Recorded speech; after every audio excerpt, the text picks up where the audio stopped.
कहानी।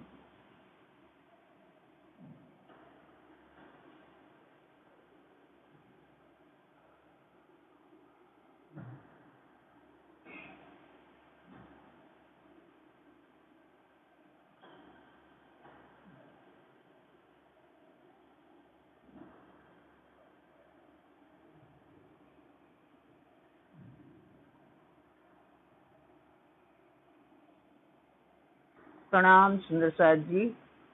परम आत्मी सुंदर साथ जी, मार्फत सागर का पहला प्रकरण पूर्ण हुआ। आज दूसरा प्रकरण चलने जा रहा है। उसकी चौपाई दोहराएं।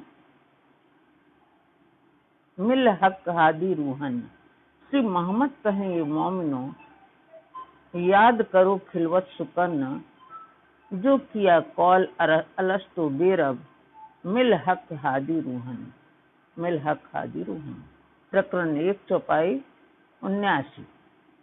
अब इसका शीर्षक है इलम लदुन्नी नुक्ता तारतम।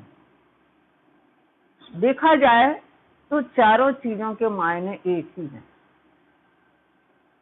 इलम माने होता है ज्ञान, लदुन्नी, ला धन दुन्नी, जो आज तक दुनिया में जो ज्ञान नहीं था वो ज्ञान, यानी बेसकी इलम। नुक्ता माने होता है एक बूंद। इलम के सागर की एक बूंद आई कहाँ? नूर सागर में। नूर सागर से आई अक्षर ब्रह्म के हृदय में। वहां से उनके चारों अंतःकरण में होते होते उसका बिल्कुल जरा मात्र होते होते इस संसार में ये ज्ञान आया। उसको कहते हैं नुक्ता, एक बूंद, एक फुई बराबर, जितना पेंसिल की नोक रखने से होता उतना फुई, तो उसको कहते हैं नुक्ता। और तारतम, जो अज्ञान अंधकार से ज्ञान के प्रकाश की ओर ले जाए, वो तारतम है। ऐसा तारतम ज्ञान, ऐसा निजनाम, ऐसा तारतम ज्ञान हमारे यहाँ आया। इसके वास्ते में ये प्रकरण है। तिस वास्ते दुनी पैदा करी, दई दूर जुदागी दूर। ऊपर की चौपाई से लेते हुए कि राजी महाराज ने महामती श्री प्राणनाथ जी की आत्मांगना श्रृंदावती सखी, श्रृंदावती ने सोचा कि सब महामती प्राणनाथ जी हैं ही हैं, उनमें सब शक्तियां विराजमान है कि इन ब्रह्मात्माओं को तो खेल देखना ही है, सब घेर के बैठी हुई है मूल मिलावा में। इनको सुख दुख का खेल दिखाने के लिए ये नश्वर संसार की सृष्टि तैयार की, ये सृष्टि रचना की।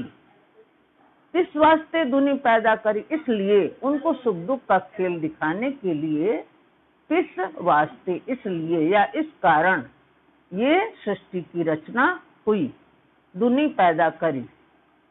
दई दूर जुदागी जोर, जोर माने बलपूर्वक। राज्य ने बलपूर्वक हमें अपने से अलग कर दिया, वियोग दे दिया और इतनी दूर भेज दिया कि हमें लगता हम बहुत दूर आ गए। दई दूर जुदागी जोर, और धनी ने हमें बलपूर्वक अलग करके अपने से जुदा यानी वियोग कर दिया। हमें नजीक लिए शहरक से, और फिर क्या किया उन्होंने? हमें फिर उनको ऐसी दृष्टि दे करके, ऐसा ज्ञान दे करके ये भी बता दिया कि हम आपसे दूर नहीं हैं, हम प्राण नली के जितने करीब हैं आपसे। हमें नजीक लिए शहरक से, फिर हमें अपने पनाह में लिए हुए हैं, यानी कि प्राण नली से भी निकट हम बैठे हुए हैं। ये अनुभव कराया। कैसे? यो इल्म दिखाया मरोर, हमारी दृष्टि को ऐसा परिवर्तित किया कि हम आपसे दूर नहीं हैं, हम इतने करीब हैं जितने प्राण नली होती है। मरोर मानो होता है ये गुत्थी सुलझाई ज्ञान ने, या परिवर्तित किया हमारे विचारों को, या दिशा हमें दिखाई। अर्श बका बीच ब्रह्मांड के, शुद्ध 14 तप को नाही। और जिस ब्रह्मांड में आई हैं सखियां, ब्रह्मात्माएं आई हैं, तो अखंड परम धाम इस ब्रह्मांड में किसी को पता नहीं था। शुद्ध 14 तप को ना है। अखंड परम धाम में भी किसी को यहाँ का ज्ञान नहीं था, जब था ही नहीं तो क्या ज्ञान होगा। बीच ब्रह्मांड के शुद्ध 14 तप को ना, यहाँ के रहने वालों को तो 14 लोगों को भी खबर नहीं है, तो फिर अरस परम धाम, अखंड परम धाम की कैसे खबर होगी। सो हमको नजीक शहरक से पट खोल लिए बकामा है। तो राजी महाराज ने कृपा करके हमें कैसा दर्शाया, कैसे बताया कि हम आपसे बिल्कुल दूर नहीं हो, वास्तव में दूर नहीं है, क्योंकि हमारी परात्म वहीं बैठी हुई है। सो हमको नजीक शहरक से, सो हम सभी ब्रह्मात्माओं को प्राण नली से भी निकट बिठा रखा है। पट खोल लिए बका माहे, और उनके लिए वहां के दरवाजे, अखंड परम धाम के दरवाजे ज्ञान के माध्यम से खोल दिए। जाहिरियों नजर जाहिर, धरी ऊपर 7 आसमान। और जो इस संसार के रहने वाले हैं, संसार में ज्ञान लेने वाले हैं 14 लोगों का, उनके पास जो ये ज्ञान आ गया है, जो हमारा संदेश आया है कुरान रूपी संदेश, तो जाहिरियों नजर जाहिर, जो उपली दृष्टि रखने वाले हैं, जो बाह्य दृष्टि रखने वाले हैं, जो केवल शब्दार्थ के अनुसार चलने वाले हैं, उनकी तो बाहरी दृष्टि होगी, वो अंदरूनी दृष्टि से नहीं सोच पाएंगे। धरी ऊपर 7 आसमान, मृत्यु लोक से देखें तो हम वैकुंठ 7वां लोक होता है, तो इन्हीं के ऊपर उनकी दृष्टि है कि ये देवलोक हैं, कहीं स्वर्ग है तो कहीं वैकुंठ है, इन्हीं 7 आसमानों पर इनकी दृष्टि जाती है, इसके आगे नहीं जा पाती। धरी ऊपर 7 आसमान, इन्हीं 7 आसमान पर कौन है? भूलोक, भूवरलोक, स्वर्गलोक, महरलोक, जनलोक, तपलोक और सतलोक। सतलोक जिसको वैकुंठ कहते हैं, वहीं ब्रह्मा की पुरी है, वहीं विष्णु का वैकुंठ है, और वहीं उनकी कैलाशपुरी है। ऐसे तीनों पुरियां उसी में हैं, सतलोक में। हक छोड़ नजीक शहरक से पूजी हवा तारिक मकान। जबकि राजी महाराज ने बताया है कि तुम लोग अति निकट हो, प्राण नली के से भी निकट हो, तो इतनी नजदीकी हम अपूर्ण ब्रह्म परमात्मा को छोड़ करके पूजी हवा तारिक मकान, हम शून्य निराकार को, इस संसार के देखा देखी कर्मकांड को मानने वाले शून्य निराकार को ही पूजा करते हैं, यानी पूजते हैं। रूहें अर्श से उतरी, बीच लैलत कदर। ब्रह्मात्मा इस लैलतुल कद्र की अंतिम भाग में, अंतिम चरण में, अंतिम भाग में परम धाम से यहाँ नश्वर संसार का खेल देखने के लिए अवतरित हुई। तिनमें रूह अल्लाह की भेजी सिरदार कर, उसमें ब्रह्मात्माओं के साथ साथ हमारे राज्य महाराज ने, हमारे धामधनी ने अपनी बड़ी रूह, जिनको रूह अल्लाह का खिताब मिला, उनको भी साथ में भेजा, भेजी सिरदार कर, उनको हमारा अग्रणी बना करके, उनको हमारा आगेवान, पथ प्रदर्शक, मार्गदर्शक बना करके हमें भेजा। वो हमारे सदगुरु के रूप में रहे। लाए इल्म लदुन्नी, खोली हक हकीकत। और वो परम धाम से क्या ले आए? सत्य ज्ञान ले आए, ब्रह्म ज्ञान। लाए इल्म लदुन्नी, लदुन्नी यानी तारतम ज्ञान लेकर के आए। खोली हक हकीकत, और वहां की वास्तु यथार्थता खोली। हकीकत माने यथार्थता, वहां की पूर्ण ब्रह्म परमात्मा धाम, वहां परम धाम की यथार्थता यहाँ खोली, जाहिर की। खोले पट सब अर्शों के, हक दिन मार्फत। और उन्होंने क्या किया? सब अर्शों के, अर्श कौन कहलाते, धाम कौन कहलाते हैं?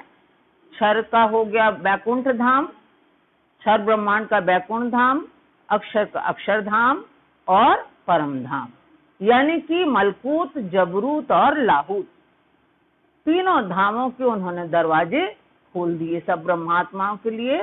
हक दिन मार्फत, जो जहाँ की होंगी वो वहां पहुंचेंगी। हक दिन मार्फत, और मार्फती ज्ञान का सूर्योदय किया। उतरे खेल देखन को, रूहें जिनके इजन। जिन पूर्ण ब्रह्म परमात्मा के आदेश के अनुसार हम इस संसार में खेल देखने के लिए अवतरित हुई, सो ढूंढे हक सहूर से। सो वही ज्ञान जो आ गया है इलम लदुन्नी, सो ढूंढे हक सहूर से। राजी महाराज के ज्ञान से हम जानकारी जब हमें प्राप्त हुई, तो उसी ज्ञान के सहारे हम अपने विवेक से उस पूर्ण ब्रह्म परमात्मा अपने धनी को ढूंढ रहे हैं। सो ढूंढे हक सहूर से, सो उसी ज्ञान के माध्यम से, विवेक विचार से हम उनको ढूंढ रहे हैं। अर्श रूहें मोमिन कौन ढूंढ रही हैं? परमधाम की रहने वाली ब्रह्मात्माएं, जो आत्माएं हैं, ब्रह्मात्माएं हैं, जिनको मोमिन कहा गया है, वो ढूंढ रही हैं अपने धनी को ज्ञान के सहारे। लेवे सब साहेदियां हदीस मोहम्मद, और वो ज्ञान में क्या क्या लेती हैं? जो हमारे लिए संदेश आया था पवित्र कुरान के रूप में। लेवे सब साहेदियां हदीस मोहम्मद, मोहम्मद रसूल मोहम्मद की कुरान की, पवित्र कुरान की साक्षियां और हदीसों की साक्षियां भी ले लेके वो ढूंढती हैं कि वो घर अपना कहाँ होगा, कैसे अपने धनी होंगे। और आयतें कुरान की, सूरतें मगज शब्द, और कुरान की जो आयतें हैं, पवित्र कुरान की आयतें हैं, सूरतें हैं मतलब अध्याय, कौन से अध्याय में कौन सी आयत में क्या लिखा है। मगज यानी छिपे, गुह रहस्य यानी गोपनीय, गोपनीय जो शब्दावली है, गोपनीय जो बात हुई खिलवत खाने की, वो सब बातें वो ढूंढ रही हैं इसी ज्ञान के सहारे। चाहे वो कुरान से हो और चाहे हदीसों से हो या अन्य धर्म ग्रंथों से और तारतम ज्ञान से, तो ये सब लेकर के, इनकी साक्षियां ले लेकर के वो ढूंढ रही हैं। लिखे आयतों हदीसों हक के सुकन, क्योंकि राजी महाराज ने जो वार्ता की थी रसूल मोहम्मद से, जो बातें हुई थी 90,000 हरफ में, लिखे आयतों हदीसों, तो जो उनको कहा था कि इनको छिपा के रखना, तो उन्होंने वो बातें काय में रखी, छिपी बातें हदीसों में, वो होशवाणी में आ गई। तो लिखे आयतों हदीसों, आयतों में जो बातें लिखी हैं, हदीसों में जो बातें लिखी हैं, हक के सुकन, जो राजी महाराज ने जो वचन फरमाए थे, वो वचन इनमें लिखे हैं हमारे लिए, हमारी पहचान के लिए, हमारी जानकारी के लिए, ये सब उसमें लिखा है। समझेगी सोई रूह जाके असल अर्श में था, और इनके मायने वही समझेगा जिनकी परात्म परमधाम में बैठी है, प्रतिष्ठित है, बैठी हुई हैं, अवस्थित हैं, जो वही रूह समझेगी, वही आत्मा समझेगी। क्योंकि प्रीतम का पत्र प्रिया के नाम है, अपनी प्रीतमा के नाम है, तो वही तो समझेगी अपने धनी की बात है, और दूसरा कोई नहीं समझ सकता। तो समझेगी सोई रूह, वही आत्मा समझेगी जिसकी परात्म परमधाम में बैठी है, अवस्थित है। इशारतें और रमूज लिखे कई किस्से निशान, धनी ने संकेतों के माध्यम से, जो भी आप्तवाणी होती है वो संकेतों के माध्यम से होती है, तो उस संकेतों को समझो, समझने वाला उसका गूढ़ार्थ समझ लेता है। तो इशारतें और रमूजे, जो संकेत थे, जो गुप्त रहस्य थे, लिखे कई किस्से निशान, कुरान में ये सब बातें लिखी हैं, कई कथानक लिखे हैं, कई गाथाएं लिखी हैं, किस्से कहानियां लिखी हैं, उनके माध्यम से समझाया गया है। जैसे हूद पैगंबर की, नूह पैगंबर की, और भी कई, जैसे हारून और फैरून बादशाह का, ये सब जो लिखे हैं कथानक के रूप में, ये सब हमारे लिए ही ये वो संकेत, और हमारे ऊपर ही घटित होती हैं। भविष्य में होने वाली घटनाएं पहले से पूर्व से उल्लेखित कर दी थी। सो ये पाओ तुम हदीसों और आयतों कुरान, सो ये सभी संकेत तुम्हें किसमें मिलेंगे? पवित्र कुरान की आयतों में, और जो होशवाणी हदीसें उतरी हैं उसको देखने से तुम्हें पता चलेगा, तुम पाओगी वो संकेत। करें किताबें जाहिर और खुलासे पुकार, जितने भी धर्म ग्रंथ आए हैं उन सब में कोई ना कोई संकेत है, कोई ना कोई बात है जो यहाँ ब्रह्म धाम से ब्रह्म ज्ञान आने की, ब्रह्मात्माओं के अवतरित होने की बातें करें। किताबें जितने भी धर्म ग्रंथ हैं तो वो पुकार पुकार के खुलासा कर रहे हैं, स्पष्ट कर रहे हैं, बिन मोमिन बिन लदुन्नी। लेकिन जो उनमें ज्ञान है, कैसे लोगों को विश्वास हो, कैसे उसकी गुत्थी खुले, कैसे उसके अर्थ स्पष्ट हों, तो बिन मोमिन बिन लदुन्नी, बिना ब्रह्मात्मा के और बिना तारतम्य ज्ञान के करे सो कौन विचार, कौन इस पर विचार करेगा? ब्रह्मात्मा ही विचार कर सकती है, क्योंकि उसके पास तारतम्य ज्ञान रूपी चाबी है, वही इन गूढ़ार्थों को स्पष्ट करेगी। चाहे वो किसी भी धर्म ग्रंथ में है, वही स्पष्ट कर सकेगी।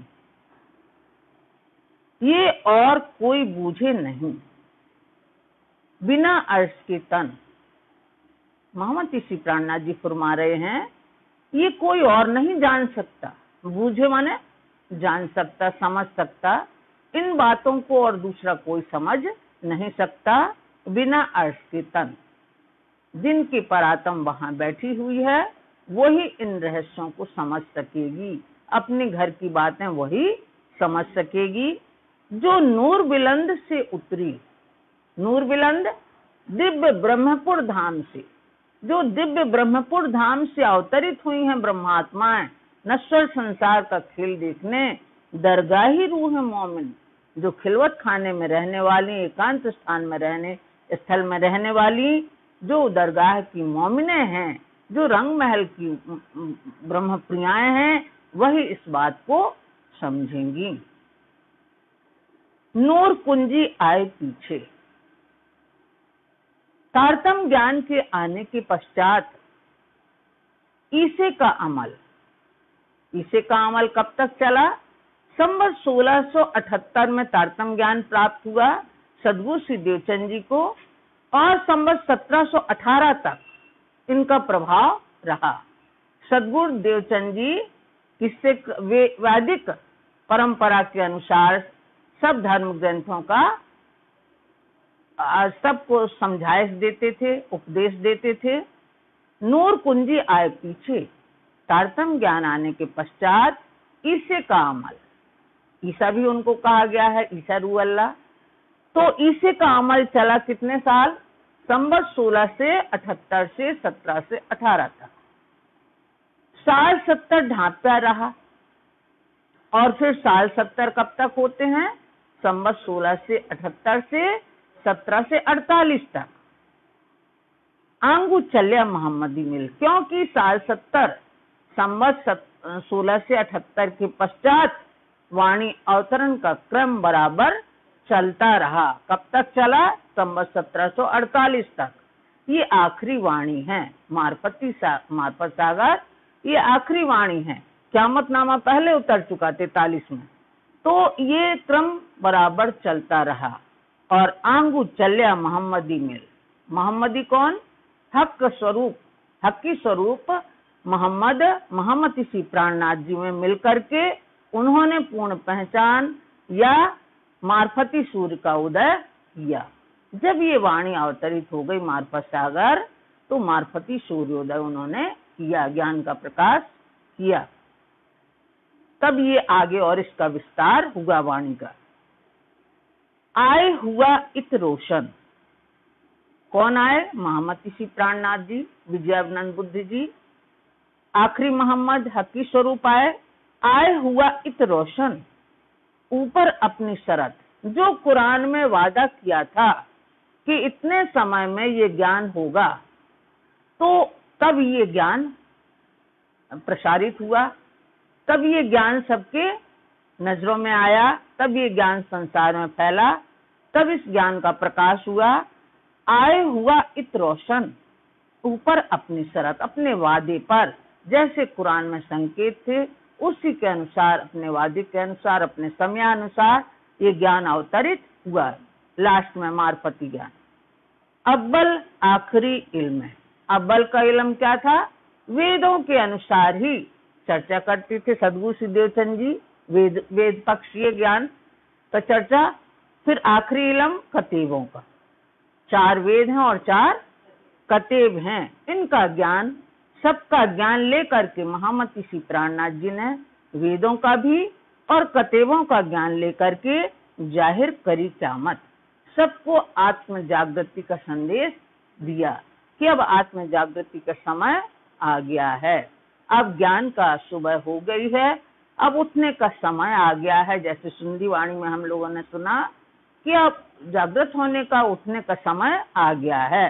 तो महामती श्री प्राणनाथ जी ने वेदों का ज्ञान लेकर के और कतेबों का ज्ञान लेके, अव्वल का और आखिरी ज्ञान लेकर के जाहिर करी क़यामत। क़यामत की बातें सब यहाँ जाहिर की, आत्म जागृति की, जागृति सब। यही बका अर्श की हक करें हिदायत। यही बका अर्श की, यही ज्ञान अखंड परम धाम का सदगुरु श्री देवचंद जी ने हक करें हिदायत। सदगुरु श्री देवचंद जी भी इनके अंदर विराजमान हैं, तो हक करें हिदायत, सबको मार्गदर्शन दे रहे हैं। स्वयं महामती श्री प्राणनाथ जी सबको मार्गदर्शन दे रहे हैं ज्ञान के माध्यम से। खोली खिलवत गैब की हक की वहदत, और ज्ञान के माध्यम से, तारतम ज्ञान के माध्यम से और वेदों कतेबों के ज्ञान के माध्यम से खोली खिलवत गैब की, जो गोपनीय बातें थी एकांत स्थली मूल मिलावा की, वो खिलवत खाने की सब बातें किसमें जाहिर हुई? खिलवत में, परिक्रमा में, सागर, श्रृंगार। ये 4 वाणियां जब अवतरित हो गई, जब ये संसार में ये ज्ञान, ब्रह्म ज्ञान जाहिर हो गया, तब उसके बाद मार्फती ज्ञान आया। इस कारण इसमें विलंब हुआ। ये आएगा आगे चौपाई में। खोली खिलवत गैब की, गोपनीय बातें थी जो, वो सब यहाँ स्पष्ट की। गैब माने छिपी हुई, परोक्ष की बातें, हक की वहदत, और वहां जो अद्वैत है परम धाम में, उसकी बातें भी यहाँ जाहिर हुई। लिखा सिपारे 8 में मोमिनों की हकीकत। पवित्र कुरान के 8वें सिपारे में, 8वें अध्याय में क्या लिखा है? मोमिनों की हकीकत, ब्रह्मात्माओं की सब यथार्थता लिखी है कि उनने कैसे वहां संवाद किया, कैसे आनंद में रहती थी, कैसे प्रेम में मगन रहती थी, कैसे प्रेम का ही संवाद हुआ, कैसे अवतरण हुआ यहाँ। ये सब बातें 8वें सिपारे में लिखा। हुई ढील फजर वास्ते, ये जो विलंब हुआ ज्ञान का सूर्योदय होने में, ज्ञान का प्रभात होने में जो विलंब हुआ, वो इसी कारण, क्योंकि खिलवत, परिक्रमा, सागर, श्रृंगार नहीं अवतरित हुआ था, और वाणी तो होती रही अवतरित। तो जब ये वाणी यहाँ पद्मावतीपुरी धाम में अवतरित हो गई, उसके बाद ये फजर की वाणी, मार्फत सागर करी जाहिर गैब खिलवत। तो इनके माध्यम से, इन 4 वाणियों के माध्यम से वहां की सब बातें जाहिर कर दी। वहां का चप्पे चप्पे का वर्णन परिक्रमा में हो गया। खिलवत से सब बातें हमें मालूम हो गई कि क्या हमारे अंदर चल रहा था, कैसे हम खेल में आए और कैसे क्या प्रभाव होगा। ये सब बातें सागर श्रृंगार में भी परम धाम की नाम रूप लीला धाम सबकी बातें जाहिर हो गई, और खिलवत खाना भी इस संसार में जाहिर हो गया। जिसको अक्षर ब्रह्म को भी पता नहीं है, वो सब जीव सृष्टियों तक भी ये फैल गई। ये ब्रह्म ज्ञान की बातें यहाँ सब जाहिर हो गई। खोल बका अर्श मोहलात और बाग हौज जो, महामती श्री प्राणनाथ जी की वाणी परिक्रमा ग्रंथ में परम धाम का जो वर्णन है, अखंड परम धाम की मोहलातें, बड़े बड़े जो महल बने हुए हैं, हवेलियां बनी हुई हैं, और बाग हौज जो, और बाग बगीचे हैं, चाहे वो 7 वन हो, चाहे वो फूल बाग नूर बाग हो, चाहे कुंज निकुंज हो, चाहे अन्य बगीचे हैं जो, और हौज कौशल तालाब है जो, माने जमुना नदी है सामने, रंग महल के सामने। मोमिन देखें जिमी जंगल पशु पंखी सोए। ये ज्ञान इसीलिए आया कि ब्रह्मात्मा यहीं से अनुभव करें, मोमिन देखें, यहीं से निहारें कि हमारा धाम कैसा था, कैसे वहां की मोहलातें थी, कैसे वहां की हवेलियां थी, कैसे महल थे वहां के, कैसी जमीन थी वहां, कैसे जंगल वन थे और पशु पक्षी कैसे सवारी करते थे पशु पंखियों पे। तो यहाँ बैठे बैठे वो अनुभव करेंगी, यानी निहारेंगे उसको। सूरत आते न कल कौसर, लिखी आम सिपारी। पवित्र कुरान के अम सिपारी में आते न कल कौसर नाम की एक सूरत है, एक अध्याय मतलब है, प्रकरण है उसमें। सो आए देखो तुम मोहम्मदी, तो जो रसूल मोहम्मद को मानने वाले हो, उनकी जो भी अनुयायी हो, तो आओ देखो। महामती श्री प्राणनाथ जी स्पष्ट कर रहे हैं उस ज्ञान को। सो आए देखो तुम मोहम्मदी, खोले नूर पार द्वारे। महामती श्री प्राणनाथ जी ने सबके लिए वहां के दरवाजे, अखंड के दरवाजे खोल दिए हैं। कहाँ के? अक्षर के भी आगे, अक्षरातीत धाम के दरवाजे खोल दिए हैं। खोले नूर पार द्वारे, नूर यानी अक्षरधाम के, और परम धाम, अक्षरधाम के आगे परम धाम के दरवाजे सबके लिए खोल दिए हैं। इसलिए हे मोहम्मद को मानने वालों, हे रसूल मोहम्मद के अनुयायी, तुम लोग आओ और देखो कि उसमें क्या लिखा है। आते न कल कौसर में कहाँ का वर्णन है, इसको ध्यान से देखो।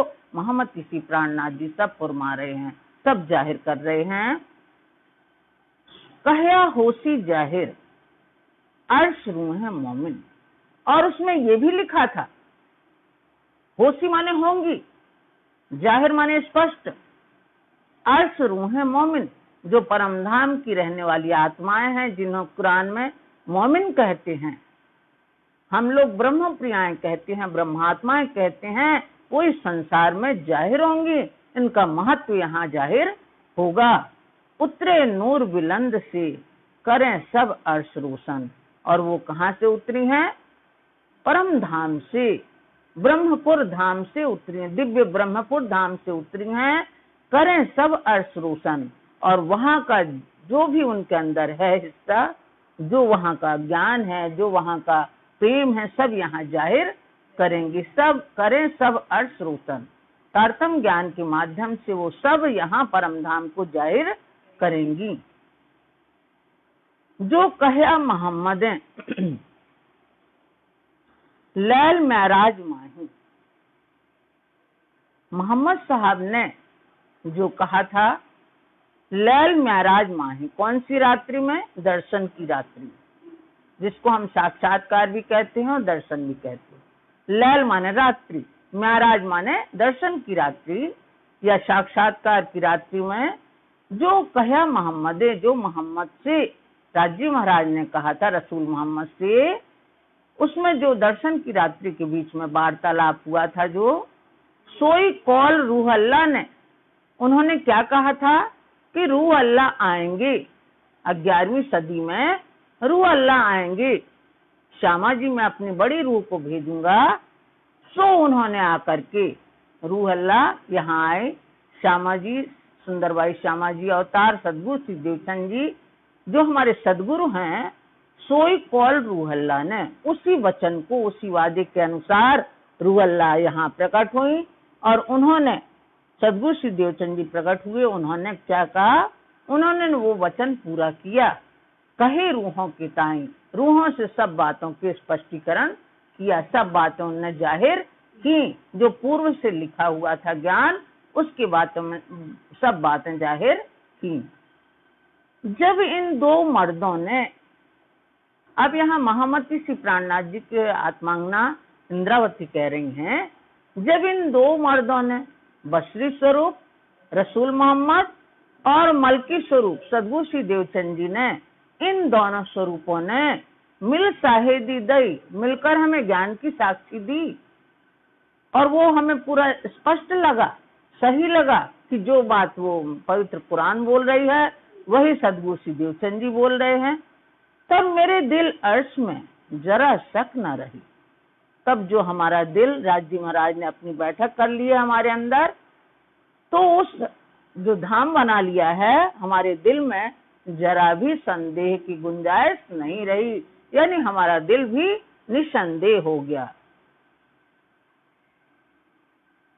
तो इन रूहों मोमिनों दिल अर्श कहलाया। जब मेरे दिल में धनी ने बैठक की है तो ये ब्रह्मात्माएं भी तो हमारी सखियां हैं। इनके तो इन रूहों मोमिनों उस ज्ञान के अनुसार ये सिद्ध होता है कि जो ये ब्रह्मात्माएं हैं, जो आत्माएं अवतरित हुई हैं इस संसार में, वो ब्रह्मात्मा दिल अर्श कहलाया, सबका दिल परम धाम कहलाया, धाम कहलाया। जो हक इलम लदुन्नी मेरे दिल आगू ही आया, और जो ज्ञान श्यामा जी लाए मेरे अंदर पूर्व ही आ गया। जो वो जाहिर कर रहे हैं सदगुरु सुखदेव चंद जी, हमारे अंदर भी पहले से ही आ गया।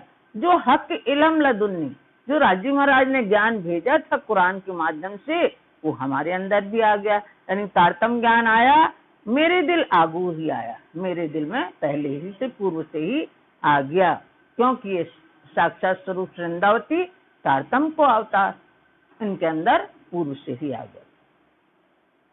तब कहया हुई फजर उग्या हक बका दिन, तब पुकार होने लगी, तब ये ब्रह्म ज्ञान का सबेरा हो गया। ब्रह्म ज्ञान आ जाने से अज्ञान अंधकार दूर होने लगा। तब कहया हुई फजर, मतलब अज्ञान अंधकार दूर हुआ तो उजाला तो हो गई, ज्ञान का प्रकाश हुआ। उग्या हक बका दिन, और वहां का हक बका दिन, राजी महाराज के कहे अनुसार ये तारतम ज्ञान से अखंड दिन जागृत हो गया, यानी कि सूर्योदय प्रभात हो गया। तब सूरज मार्फत के करी गिरो रोशन, तब जो हमारी जमात है ब्रह्मात्माओं की जमात ने, तब सूरज मार्फत की, जो राजी महाराज की पूर्ण पहचान है, जो मार्फती सूर्य है, महामती श्री प्राणनाथ जी स्वयं मार्फती सूर्य के हैं, तो उनको जाहिर किया संसार में।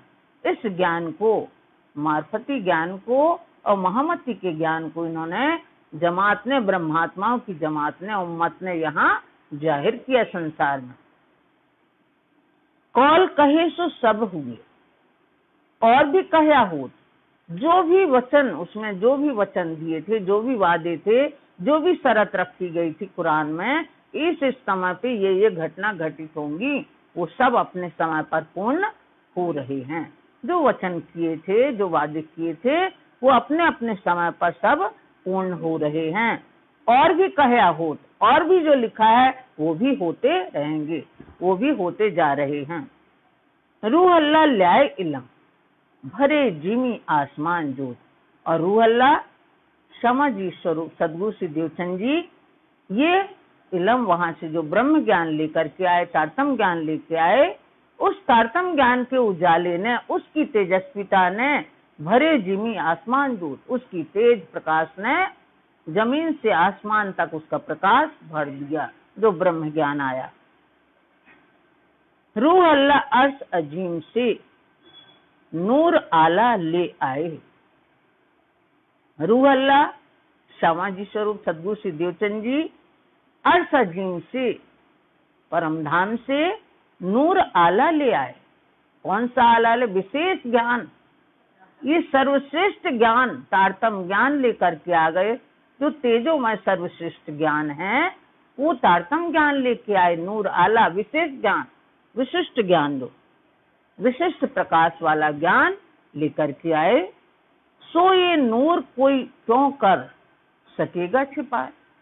और जब तारतम ज्ञान रूपी जब प्रकाश फैल गया संसार में, इसको कोई कहाँ तक छिपाएगा।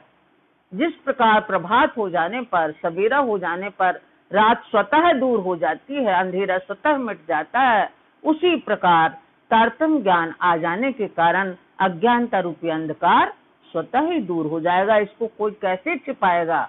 उस ज्ञान के प्रकाश को कोई भी नहीं छिपा सकेगा। उसकी तेजस्विता को, उसके तेज प्रकाश को, चिन्मय प्रकाश को कोई नहीं छिपा सकेगा। सो ये नूर कोई क्यों कर सकेगा छिपाए। कोई भी इस तेजोमय चिन्मय प्रकाश को नहीं छिपा सकता। हवा अंधेरी बीच रात की उग्या मार्फत सूर्य। इस संसार में क्या था? नश्वर संसार में शून्य, निराकार और अज्ञानता। अज्ञानता की रात्रि में हम खेल देखने आए, अज्ञानता का आवरण पड़ा हुआ था। हमारे ऊपर। इसके बीच में उज्ञा मार्फत सूर्य, धनी की पूर्ण पहचान का सूर्योदय हो गया, प्रभात हो गया। भरे जिमी और आसमान, दुनिया पूर्ण नूर। उस ज्ञान ने, उस ब्रह्म ज्ञान ने, जो ब्रह्म ज्ञान आया, तारतम ज्ञान मार्फती सूर्य जो उदय हुआ, उस ब्रह्म ज्ञान ने जमीन से आसमान तक प्रकाश की प्रकाश भर दिया। दुनिया पूर्ण नूर, दुनिया उस नूर से, उसकी तेजस्विता से, उसके तेजोमय प्रकाश से भरपूर हो जाएगी। यानी कोई भी खाली नहीं रहेगा, सबके पास वो ब्रह्म ज्ञान पहुंचेगा। पसरसी 14 भवन, जो पहले ही कहा है कि पसरसी 14 भवन वो सब में व्याप्त हो जाएगा। बोलो श्री प्राणनाथ प्यारे की जय। दुनिया पूर नूर,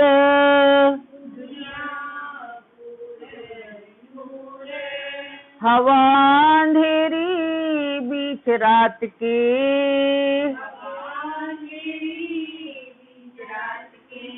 उज्ञा मार्फत सूर,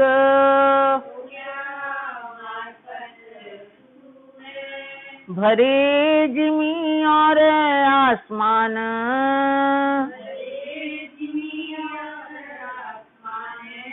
दुनिया पूर नूर,